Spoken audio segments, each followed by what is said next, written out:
A busca por novas experiências, o desejo de ser aceito em grupo e a vontade de fugir dos problemas cotidianos são fatores que podem aumentar o consumo de bebidas entre os jovens. Um caminho perigoso, já que pessoas que começam a beber na juventude têm mais chances de se tornarem dependentes de álcool na vida adulta. Se começarem a beber antes dos 14 anos, a probabilidade da dependência se torna 4 vezes maior do que pessoas que só bebem após os 21 anos de idade. Agora, me responde uma pergunta. Começar a beber, será que isso é realmente um rito de passagem para a vida adulta ou uma porta aberta para futuros problemas físicos e mentais? Hoje, nós vamos falar sobre esse tema urgente e tentar entender se a legislação brasileira apresenta alguma brecha sobre esse assunto. Álcool e adolescência. Essa é a nossa dose de esperança de hoje.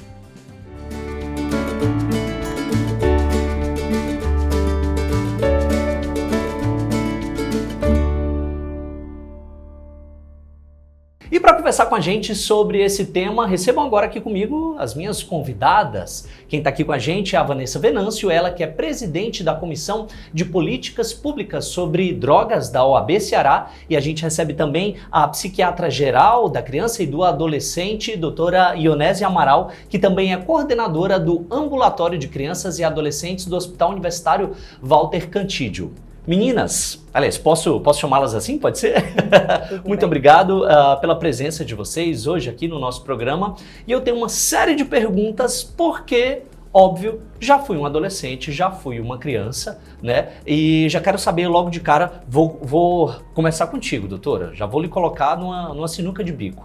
Como apresentar o álcool para uma criança, para um adolescente, quando os pais bebem? A gente deve falar a verdade, ou então a gente deve chegar para essa criança, para esse adolescente, quando o filho nosso pergunta, papai, o que é isso que você está tomando? A gente tem que dizer algo do tipo, não, isso aqui é algo proibido, algo que você não pode tomar. Existe melhor jeito da gente apresentar isso para a criança saber o que é? Existe sim. A partir de 11 anos de idade, os estudos mostram que a criança já tem condição de compreender, sim, os termos comuns a esse campo. Por exemplo, que álcool é algo proibido para crianças e adolescentes. Então, é importante que os pais comecem a falar a partir dessa idade, né? E importante também que aquela ideia que a gente sabia de que os pais vão oferecer álcool para que o adolescente aprenda a beber, já existem muitos estudos na literatura que nos dão segurança de informar que essa prática ela não é recomendada. Os estudos mostram que adolescentes que experimentam álcool em casa com seus pais, eles estão mais dispostos ou mais predispostos a usar uma quantidade maior de álcool depois. Seria porque os meus pais me deram um aval para... Um pouco disso, sim. Os estudos mostram que esses adolescentes vão, depois de algum tempo, desenvolver um uso de álcool mais frequente do que aqueles que os pais não apresentaram o álcool.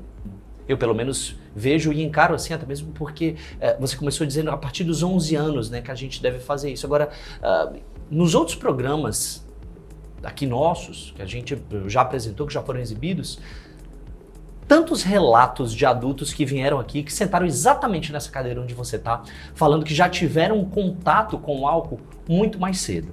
A gente já teve um relato aqui de um cidadão que no alto de seus 60 anos nos disse que começou a ingestão de álcool aos 8 anos de idade. Alguns até mais cedo do que isso, aos 6. E eu acredito que essa deva ser mais ou menos a realidade que você lida, Vanessa. Os jovens e adolescentes que chegam até você, ou então que você ouve os relatos, ajuda de uma certa forma, são mais ou menos por aí, são outras histórias? Fala pra gente, por favor. Mais ou menos nessa faixa etária, inclusive com uma porta de abertura para outros entorpecentes. Inclusive, o ponto que a doutora falou sobre a naturalização no meio social, a partir do consumo em casa, é uma grande verdade. E especialmente na pandemia, que a gente comprovou, através das estatísticas, o grande aumento do consumo de álcool em casa também teve esse impacto. E nós sabemos já, cientificamente comprovado, que o uso de álcool na adolescência e na infância também, não podemos deixar de falar, acaba interferindo no desenvolvimento intelectual das crianças, né? Em alguns casos, dependendo do exagero, né? Levando até mesmo à demência. Nossa. E algo que eu acho interessante que é o seguinte, a gente acha que, na verdade, o adolescente ou a criança só vai ter uma ligação com o álcool se for de classe C, D e E. Eu acho que não é bem por aí não é, doutora? Jovens de classe A e até AA também tem esse exagero no consumo do álcool, né? Sim, porque isso que a Vanessa falou, o álcool ele é utilizado desde tempos imemoriais para celebrações, né?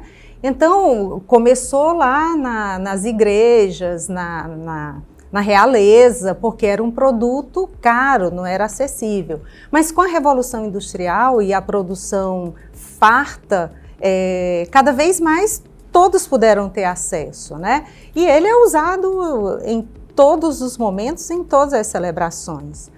Isso favorece com que as pessoas não tenham essa compreensão do dano que o álcool pode causar, né? Porque a gente sabe da relação que ele tem com a violência. E a gente precisa lembrar também que na adolescência o álcool é um dos fatores que predispõe ao suicídio na adolescência, que é um fenômeno que a gente tem se deparado agora com muita preocupação.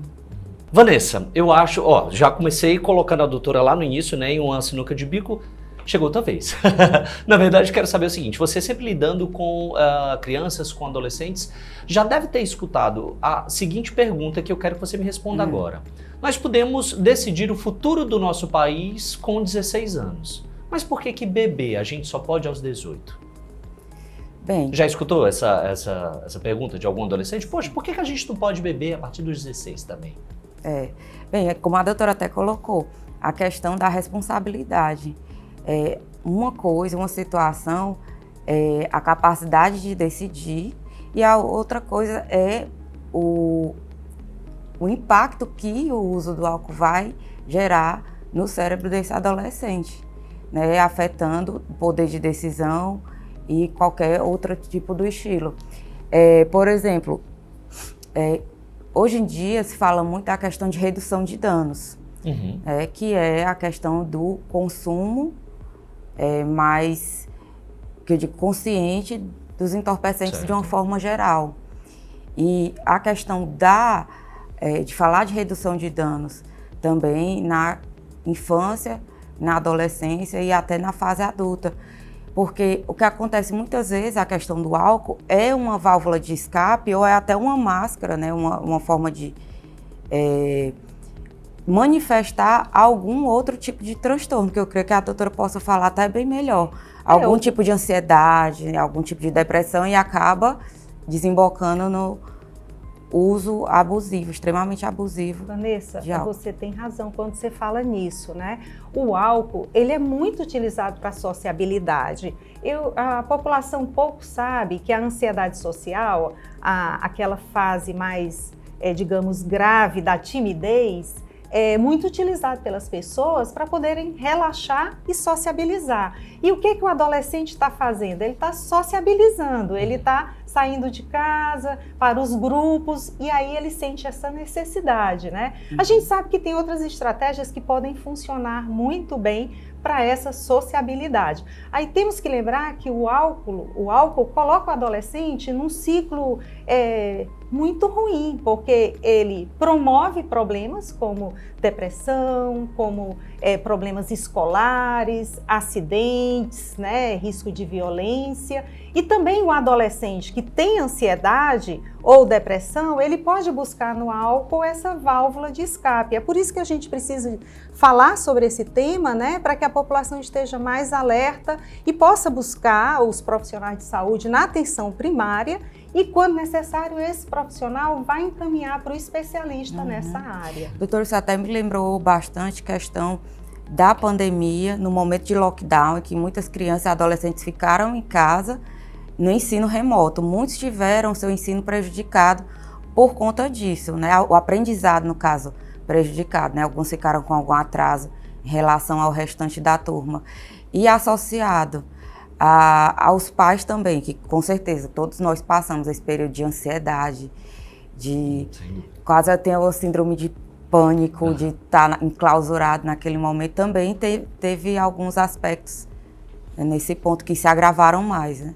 Sim, com certeza, né? Porque o EAD, essa modalidade de ensino totalmente virtual, ela é interessante para alguns adolescentes e possíveis, mas para outros não, porque necessita de uma capacidade de funcionamento do cérebro, que a gente chama de funções executivas cerebrais, muito bem desenvolvida, para que ele tenha a inibição dos impulsos, aquela capacidade de organizar seus horários, ficar ali, finalizar a tarefa. E isso é algo que a adolescência ainda não conseguiu finalizar, por conta do cérebro, né, da necessidade da maturidade.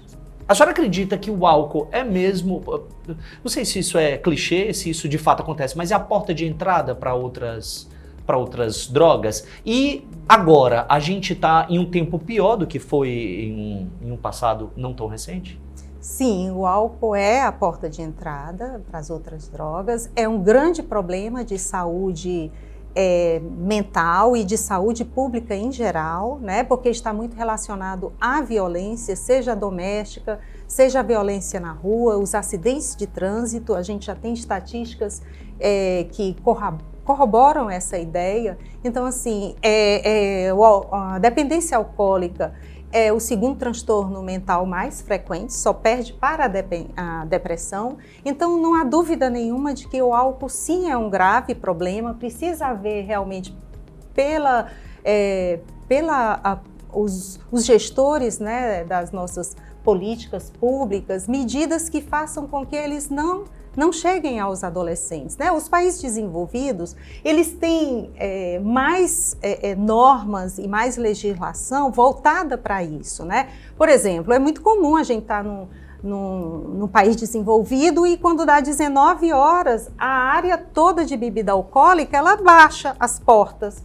Você está dentro de um espaço, um supermercado, e ele fecha às 19 horas. Então, são medidas assim que fazem com que se diminua a disponibilidade de álcool para os adolescentes. E temos que lembrar que tem que ser caro, tem que ter imposto em cima dele, né? É uma bebida que deve ser usada numa quantidade muito pequena para o que a gente chama de celebração, de uso racional, de uso recreativo. Os adolescentes, eles vão experimentar.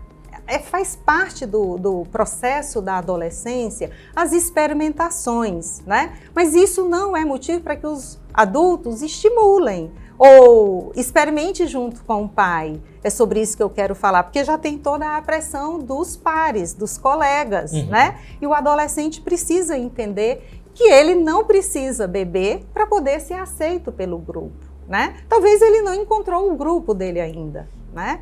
E aí ele tem que buscar esse grupo que vai aceitá-lo sem precisar fazer uso do álcool, né? Perfeito. Meninas, quero saber de vocês o seguinte, essa história de adolescente ou de criança beber está muito ligado também a um certo machismo, digamos assim, com o fato de beber para, assim, no caso dos homens, no caso, né? Você vai beber para aprender a ser homem, porque homem bebe, homem aguenta, homem então fica até o final. Vocês vão responder isso para mim? Não agora, vão logo pensando na resposta, porque agora a gente vai fazer um pequeno intervalo, mas daqui a pouco o nosso programa já volta com mais uma dose de esperança para você. Fica aí, a gente volta já já.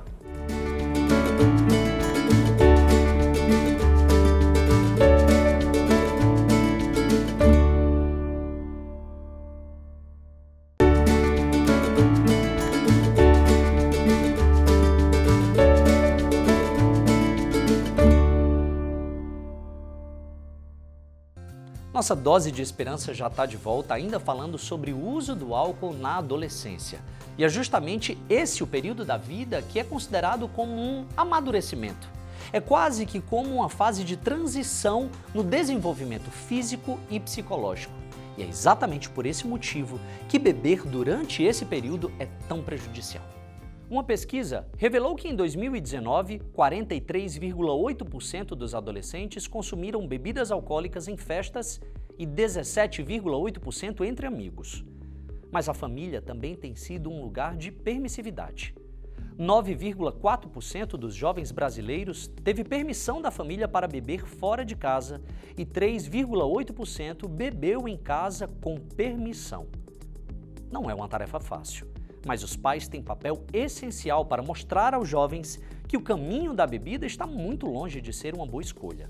Essa responsabilidade também é jurídica e temos uma legislação brasileira que rege sobre esse assunto. De volta aqui com o meu bate-papo, vou reapresentar para você então as minhas convidadas. A gente está recebendo a Vanessa Venâncio, ela que é presidente da Comissão de Políticas Públicas sobre Drogas da OAB Ceará, e também a psiquiatra geral da criança e do adolescente, doutora Ionésia Amaral, que também é coordenadora do ambulatório de crianças e adolescentes do Hospital Universitário Walter Cantídio. E no bloco passado joguei uma bomba, joguei uma batata quente aqui nas mãos de vocês. Você percebe de alguma forma que as crianças são incentivadas porque querem fazer parte de um grupo, nesse caso dos homens, eles querem se provar ali como homens também? Provar que tem resistência, que resiste, né, à embriaguez. Existe muito, principalmente na nossa sociedade, que é machista ainda e dominada pelo patriarcado. Mas também tem a influência biológica, que a doutora vai poder falar muito melhor que eu até li há alguns dias sobre a questão da concentração de água no corpo humano do homem ser maior que da mulher. E por isso o homem demora mais a se embriagar em relação à mulher. E até se aconselha que a mulher, à medida que for ingerindo bebida alcoólica, também faça ingestão de sucos e água para retardar esse processo de embriaguez. Isso também está muito relacionado à composição corporal, mas a nossa sociedade interpreta como uma expressão de força e de masculinidade. Tem isso, né? Como eu falei da questão multifatorial, a gente tem os aspectos sociais que são importantes, psicológicos, mas tem os biológicos que você falou. Tem essa questão da composição de água, mas a gente sabe que, por exemplo, a enzima hepática que converte o álcool na mulher, por ação de estrogênios no cérebro e no fígado, ela tem um poder menor. Então, as mulheres, elas sofrem mais, né, da intoxicação muito mais rápido do que os homens. Hoje a gente já tem bastante conhecimento e é muito importante que as pessoas busquem, né, os órgãos que estão lançando cartilhas, informações, livros, para poder argumentar isso com seus jovens e seus adolescentes, né? Não tenho nenhum estudo que eu possa buscar como referência para falar sobre a questão do beber, do homem e da mulher, mas isso que você falou é puramente cultural, né? Sim. Mas a gente tem visto um número muito maior de mulheres bebendo e mulheres desenvolvendo a síndrome de dependência ao álcool, né? Eu posso me lembrar de um estudo dinamarquês que mostra que numa certa faixa etária da adolescência, entre 16 e 17 anos, as meninas estão bebendo mais do que os meninos. Olha só, né? Eles lá conseguem fazer esses estudos muito pormenorizados da população. Nós não temos, mas a gente já observou que sim, as mulheres estão bebendo muito. Se a gente resolvesse taxar ainda mais o álcool, assim como foi feito com o cigarro, tá? Você acha que a gente conseguiria ter uma redução nesse consumo? E te trago um outro questionamento. Você acha que a população ia gostar disso? É óbvio que né, que a gente já imagina qual que seja a resposta, mas às vezes algumas coisas precisam ser feitas, né, em um benefício maior, por mais que as pessoas não queiram. Enfim, qual que é a tua visão sobre isso? Eu creio que sim, é necessário tributar de forma mais severa, até porque não é um produto essencial, não é um alimento, não é algo que se você deixar de consumir, isso vai levar ao seu perecimento. Então, por ser algo considerado, eu posso dizer, supérfluo, opcional, deve sim ser tributado de forma mais severa. Como eu já havia falado, durante o lockdown, o período da pandemia, houve um grande aumento de consumo. E chegou um momento que as cervejarias, por exemplo, deixou de fabricar a cerveja no frasco de vidro porque não tinha mais, já devido ao consumo ser muito alto. Porque parou de ter aquele limite semana de trabalho, produtividade, final de semana para se divertir. As pessoas estavam confundindo bastante. Não, já que eu estou em casa, vou tomar aqui uma cervejinha depois do almoço, tranquilo. E isso foi aumentando bastante o consumo. Vanessa, fala em específico para a gente agora sobre o teu trabalho, que eu digo você como presidente dessa comissão da OAB, o que é que vocês fazem, como vocês atuam? Bem, a Comissão de Políticas Públicas sobre Drogas da OAB Ceará, ela é uma das 92 comissões temáticas da OAB, que é o braço social que nós temos estendido à sociedade.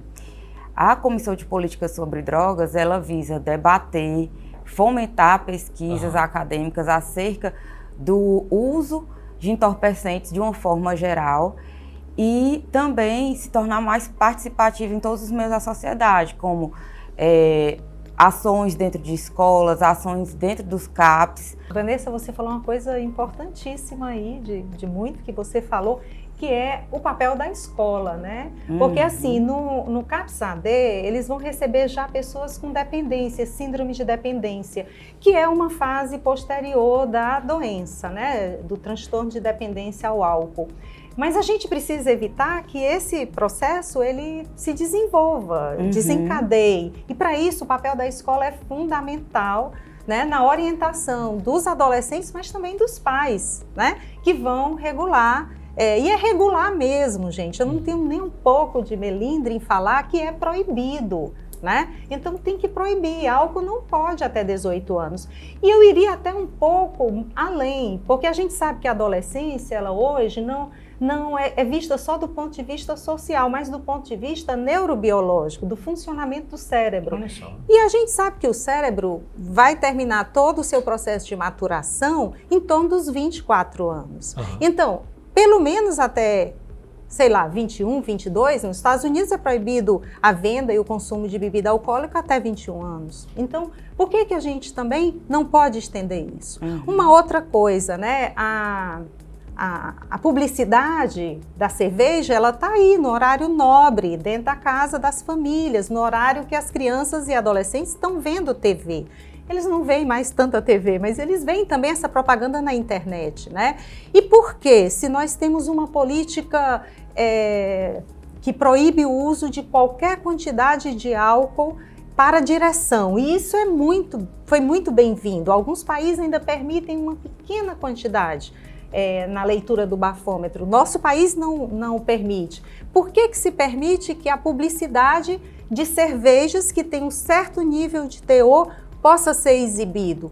Talvez a gente tenha que repensar, sim, essa publicidade com esse teor de álcool da cerveja, porque existem outras bebidas agora feitas para adolescentes com cores, com embalagens atrativas e com um teor de álcool de menor de 13% para poder ser publicado, veiculado nesses locais que os adolescentes estão lá expostos. Temos que pensar muito nisso. E aí, inclusive, eu trago para você, doutor, o mesmo questionamento que eu fiz para a Vanessa. A senhora acredita que uma taxação maior ia diminuir esse consumo, essa procura? Ou você, como psiquiatra, já vai responder isso para a gente? Tudo que é proibido é melhor. Sem dúvida nenhuma, tudo que é proibido é melhor. E eu já falei, os adolescentes eles vão experimentar. E experimentar não é fazer uso repetitivo, uso recreacional, é experimentação mesmo, né? Isso faz parte do desenvolvimento da adolescência, e não é sobre isso que a gente vai se focar, né? Taxação por si só também não vai resolver a questão. A gente precisa, por exemplo, de uma coisa muito mais simples e que tem um impacto muito grande, são as campanhas publicitárias, né? A gente viveu a experiência das vacinas com o Zé Gotinha e como essa publicidade fez com que a gente se interessasse por vacinação. O Brasil é um país que quer se vacinar, né? Então, campanhas publicitárias mostrando o problema que o álcool traz, né, que a Vanessa citou, são os problemas de perda da escolarização, de necessidade de, na vida adulta, precisar do sistema de assistência social, são as grandes perdas familiares, enfim, né, projetos de vida que não se desenvolvem, potenciais de pessoas que não se desenvolvem, né? Então a gente tem que pensar, são muitas coisas para serem pensadas, né? Doutora, onde os jovens podem procurar ajuda? Eu te faço essa pergunta em específico porque a senhora está lá no ambulatório de crianças e adolescentes do Hospital Universitário Walter Cantídio. É um local aberto, um jovem, um adolescente que queira, sei lá, se tratar, ou então um pai e uma mãe que estão procurando um auxílio psicológico, um auxílio psiquiátrico para saber como lidar com os filhos, em específico sobre essa situação, é só chegar, enfim, como que faz? Qual que é o trâmite para chegar até você? Eu adoro essa pergunta, porque aqui eu posso realmente esclarecer para a população e dizer, a porta de entrada do nosso sistema de saúde, seja o sistema de saúde geral ou de saúde mental, é a atenção básica. Os médicos da atenção básica, eles têm formação para lidar com as questões menos complexas. E aí eles podem sim receber. Os postos de saúde já têm a presença de psicólogos também. Então, começa por ali, busca o profissional da atenção primária, porque são os postos de saúde que estão capilarizados no nosso território todo e que são a porta de entrada. O profissional vai eleger se aquele paciente necessita, por exemplo, do especialista. Dentro da própria psiquiatria, a gente tem as várias áreas de atuação, né? Tem o profissional do psiquiatra que é especialista em dependência, que vai tratar daqueles problemas de saúde mais graves ligados à dependência. Por exemplo, o uso de